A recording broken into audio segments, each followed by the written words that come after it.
Hey everyone, good morning, it's Michelle. So today's video I wanted to tell you a little bit more about my OCD and how I've learned to live with it without medication. I do have a clinical diagnosis of obsessive-compulsive disorder, OCD for short. A lot of people out there claim they're OCD. I have OCD. It seems to be the catchphrase. Oh, my OCD won't allow me to do this. Oh, my OCD causes me to do that. And people confuse OCD with personality traits. Somebody who feels the need to be organized all the time. That's a personality trait. It's not, it doesn't give you that clinical diagnosis of obsessive-compulsive disorder. You can Google OCD and watch videos of people that actually have the disorder. When it starts to interfere with your daily life and your existence and you can't function like a quote-unquote normal human, that's when you start being able to label yourself as having true OCD. So like I said, I have the actual diagnosis, and there are many ways that the disorder presents itself. I'm sure some of you have watched the television shows, people who, for example, have to wash their hands constantly. Again, don't confuse it with being a germaphobe and you want to wash your hands a lot. It's those people that are washing their hands to the point where their skin is affected because they're washing them so much. Or people that have to, before they open a door, for example, they'll have to touch the knob like 3 times or 5 times. There's a trigger number for people that have the disorder. So that is true OCD. So how mine manifests itself is I have an issue with certain numbers, and then how my brain processes the information when I'm given something in regards to that number. For example, one of my trigger numbers is 3. So let's pick, no, I don't want to use that phrase because it's going to be too easy. Let's pick letters. One of the worst industries I could be in for this disorder is the travel industry, because every airport in the whole world has a 3-digit identifier code to identify the airport that you're sending someone to. For example, Salt Lake City. The 3-letter identifier for Salt Lake City's airport is SLC. Makes perfect sense, Salt Lake City. Let's pick one that's not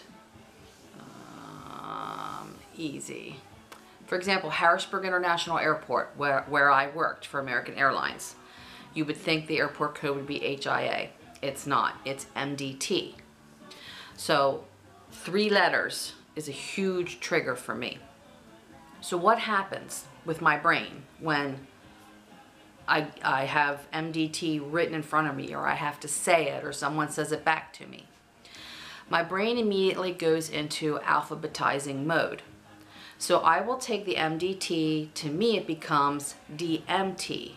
But then my brain automatically reverses it and does TMD.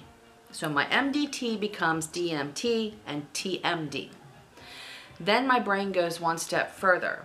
And once it's alphabetized into the DMT, my brain then has to say the alphabet from letter 1 to letter 2, then from letter 1 to letter 3, and then from letter 2 to letter 3. Stay with me here because I know I've already lost some of you. Some of you have already clicked off this video and said, oh, I can't deal with her. But anyway, this is how I function. And my goal is to let you know how I was able to get off the drugs that I was put on for this and change my lifestyle so that my brain calms a little bit. So back to the DMT. So now I'm going from D, E, F, G, H, I, J, K, L, M. Then I'm going EFGHIJKLMNOPQRST. Then I'm going NOPQRST. Then my brain's automatically, because I do it so much, I'm EFGHIJKLM, and I'm saying it so fast in my brain that you can't speak it as fast as my brain is saying it. It's also become an issue with license plates. License plates years and years ago really wasn't an issue because you didn't have sequence of letters and numbers. They were kind of a mishmash. And the state of Pennsylvania, probably at least a decade ago, switched to 3 letters and then 4 numbers is our license plate system. I don't know if that's a worldwide thing, or I mean not a worldwide, or I don't know if it's a nationwide thing, or if it's a state thing, or how it's done. But it got so bad that when I was driving my car and a license plate is all around me and the car is all around me, so my peripheral vision is picking up on the license plate of the car off to the side.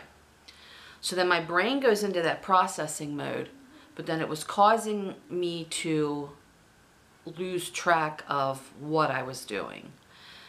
There were 2 occasions where my driving was never affected as far as safety because I was able to concentrate as what my brain was doing in the background. So while I'm concentrating on driving the car and using my turn signal and obeying all the rules, my brain in the background is going through this, okay, so a license plate, KMR, LM, LMNOPQR, NOPQR, KMR, RMK, and it's doing all these things that one time I literally forgot where I was going, and I was trying to go to the farmer's market. And this is years and years and years ago. I was living in Wrightsville and driving to the farmer's market, which was probably a good 12-mile drive, and ended up at a theater toward downtown York until I kind of woke up and was like, crap, where am I going? What am I doing? So I let it go. And on the second time that it happened, I literally drove 20 miles out of my way. 20 miles past my destination until my brain came out of that. And I was like, okay, now I need to call a doctor. Fortunately, at that period of my life, that was when I was employed as a travel agent, but not in an office. I was a subcontractor working out of my home. So it didn't affect me on my job. I was still using the airport code, so I was still surrounded by that 3-digit identifier all day long. And it works the same way with numbers too. Say you have an area code of 814. Well, my brain's going 148, 841, 814. And that's just one example of the 3 digits that are a trigger for my brain. The other one applies to phrases and single words. So if I have a phrase, there's no rhyme or reason on what phrase may stand out for me. So let's say the phrase, I need a vacation. My brain has to alphabetize that. My brain goes, I need vacation, and then it does it backwards. Vacation need I. And it will just do this repeatedly over and over and over while I'm functioning during the day. It just does not shut down. And then the other one would be with words. And that pertains more to how you hold your hand on a keyboard. I'm really losing you guys, ain't I? I know it. No one can understand my brain. But again, stay with me here. So if you've had formal typing class, you know you have your home keys that your fingers rest on a keyboard, and your left hand is ASDF, and then your right hand is JKL semicolon. So you have certain keys that you use your right hand to type and your left hand to type. So let's pick a word. How about the word sentence? So sentence, S-E-N-T-E-N-C-E is how it's spelled. But my brain breaks it up and does what's typed on my left hand and what's typed on my right hand. So my left hand automatically goes S-E-T-E-C-E and my right hand goes N-N.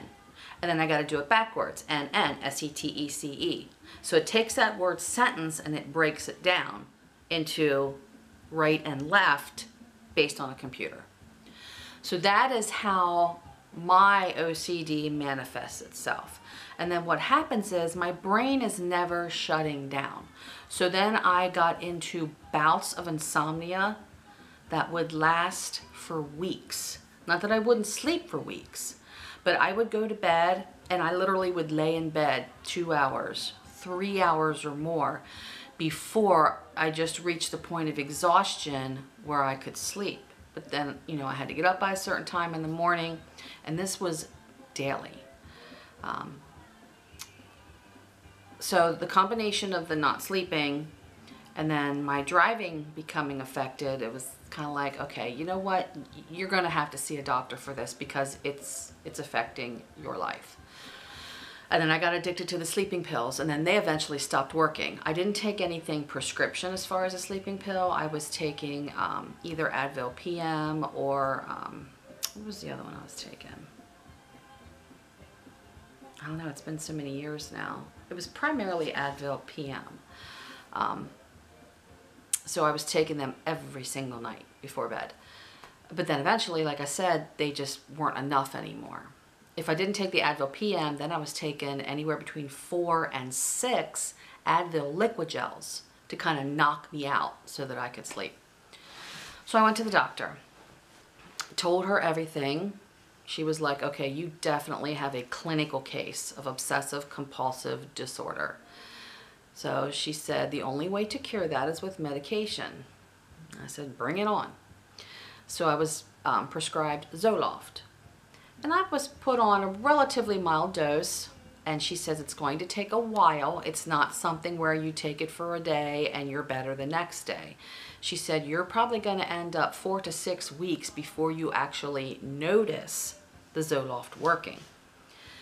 Well, it went a while, nothing. So then she had to up my dosage, which is typical for a lot of drugs. You know, thankfully it was a doctor that was willing to prescribe me a low dosage to start and then work up, rather than giving me something that was gonna just like make me comatose right away and then I couldn't function. So I upped the dose, and then it went like another 3 to 4 weeks. I must have had enough of the low dose in me that when she upped the dose, I didn't have to go like another 4 to 6 weeks. And I'll tell you exactly when I noticed. It was an exact moment that I knew the prescription was working.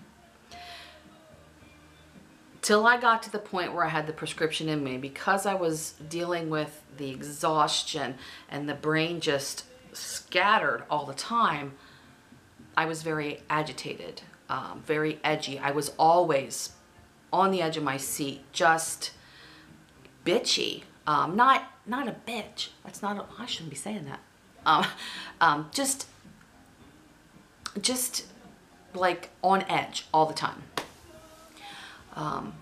So like, for example, when Mike and I would go away, I primarily did all the driving, even with this disorder, because it was either him have to tell me, okay, don't forget to turn here because my brain's going crazy, or it was me yelling about his driving because I couldn't deal with it because I wasn't in control. You following me? It was just that constant being on edge. So the moment that I knew that the prescription was working, we were on our way, December of that year, 2012, to his company Christmas party. And we were living in Wrightsville until we had to drive to the west end of York. It was probably 18 miles. And I left him drive. Not quite sure why I did that night, but I did. So normally I would have to have my phone just so I could keep myself from not focusing on his driving, to distract me so that I wouldn't complain about his driving the whole time. Not that my husband's a horrible driver. Again, it's just that was my edginess. So we get on the highway, like 2 miles from our condo at the time. It was like 2 miles, and we popped on the highway, and that was a huge thing for me. When he would have to merge on a highway, I was always like, oh God, oh God, oh God. And he merged onto the highway, and he had to, I remember he had to do it kind of quick because it was a Saturday around supper time. Traffic was getting heavy. It was dinner time. Everyone was out for the night, right before, it was like 2 weeks before Christmas, so y'all know if you live anywhere near a city and not way out somewhere, you know how traffic can be. So he did that, and I didn't even have my phone out, and I wasn't really upset, and I looked at him and I said, oh my God, the medication works. I said, I really don't care about your driving. I was so calm and relaxed. And from that moment on, my brain didn't constantly feel the need to do that.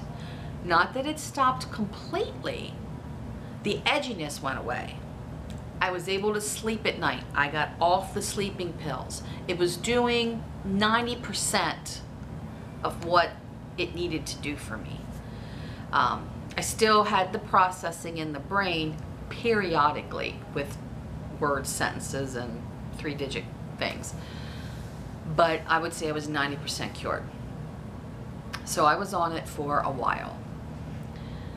Then after the years started passing by, it was like a year or two, probably close to 2 years. I wouldn't say years passed by. It was at least a year that passed by. I noticed other changes that I did not like. First of all, I was steadily gaining weight even though I had not changed my diet. And I was still just as active. It was like there was no reason for me to all of a sudden start putting on weight. And when I finally got on the scale, I had gained all but 35 pounds over that time period. Was not a happy camper, needless to say. And I knew that was a side effect of the drug, was weight gain. The other thing is, and this is where I'm going to lose even more of you, and this is probably too much information, I'm sorry, but I'm going to explain exactly what these drugs can do to you. And like I said, the drug I was on was Zoloft. My sex drive went to a 0. Now, Mike and I have, and always have had, a very active sex life. Like my testosterone levels are way up for a female. And I'm the type of woman that I want it daily and twice a day on weekends. That's just how I am. That's how I've been forever. All of a sudden, well, I wouldn't say all of a sudden, but over the course of this year plus I was on these drugs, I found myself not wanting anything to do with him physically. Well, that's not good for a healthy marriage. And that was the straw that broke the camel's back. I was like, no, I can't. I've gained 35 pounds and I no longer want my husband to be physical with me. This is not working. There has to be a balance.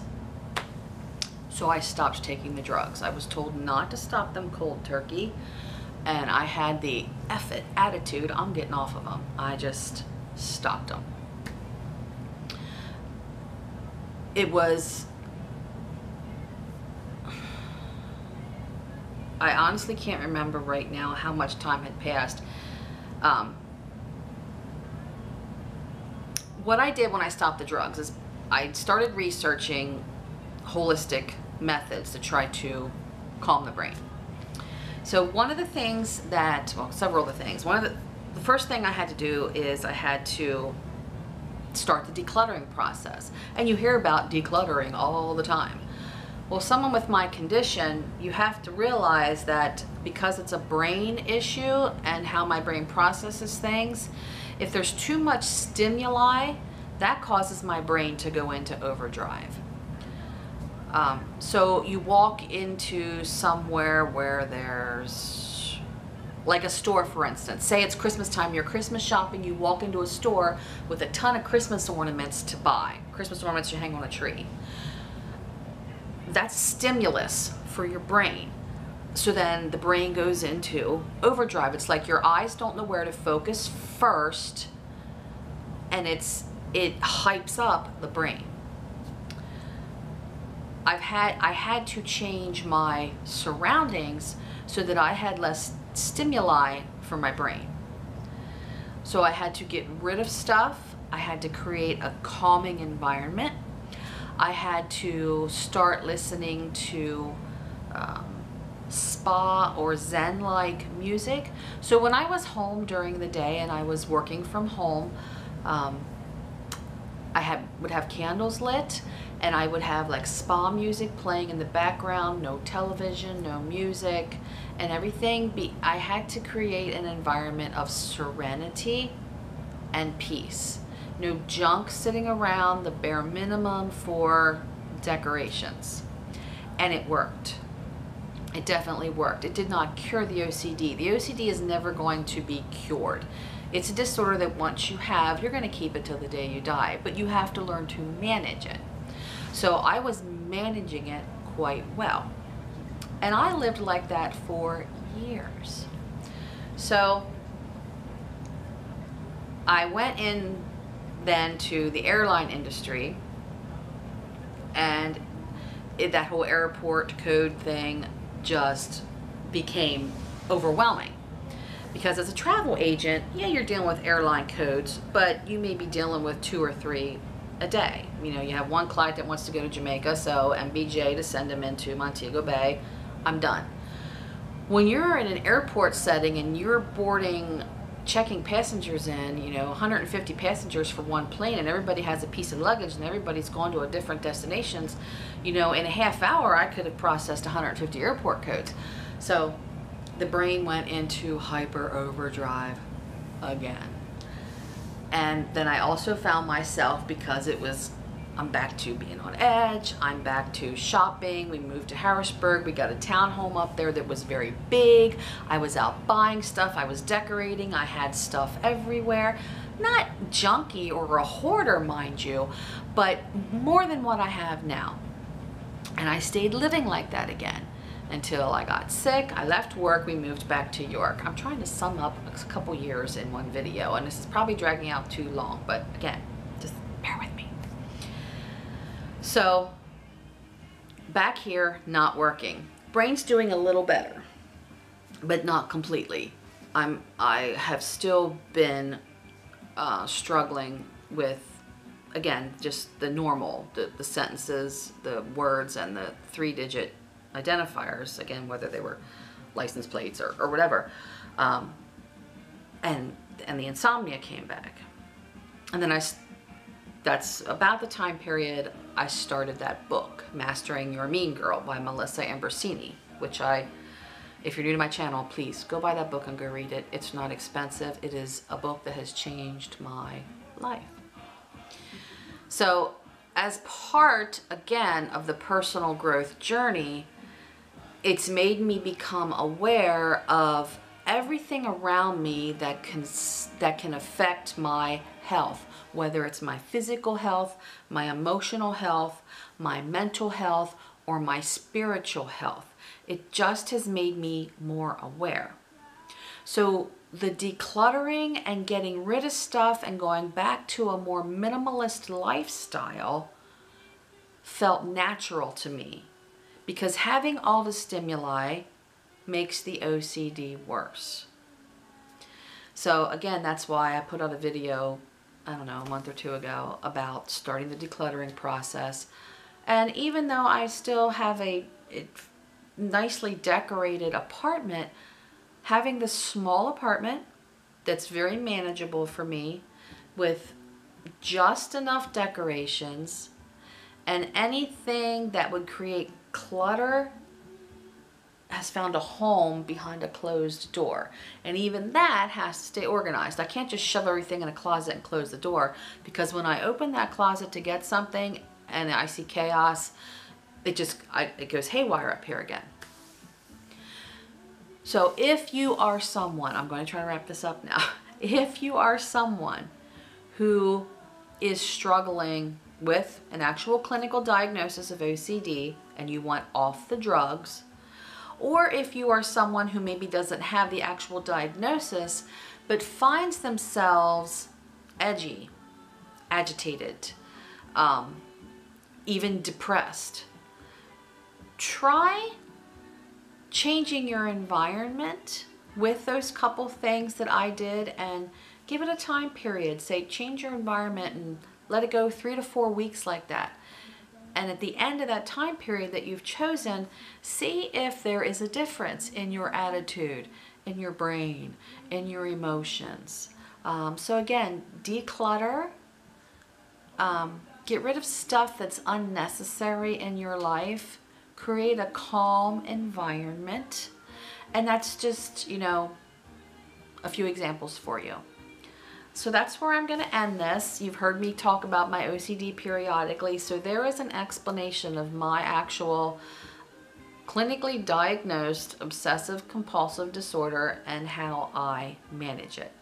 So again, it's never going to go away, but it's definitely better when I keep my environment clear and calm. Now, don't get me wrong, I still like my rock and roll. I don't listen to spa music 24/7. Right now I have the soundtrack to Grease playing in the background, and I am an 80s hair band girl. Okay, I still love my rock music. But when I find myself becoming chaotic up here, then it's like, okay, you know what? I need to de-stress. Let's put some spa music on, something calming, and it works. Music calms the savage beast. And this is my savage beast. So thank you for watching, and who knows what I'm going to talk about in the next video. With me, it's usually pretty random. So I will see you all soon. It's Saturday here. Have a fabulous weekend if you're watching this early in the weekend, and I will see you all as soon as possible. Bye.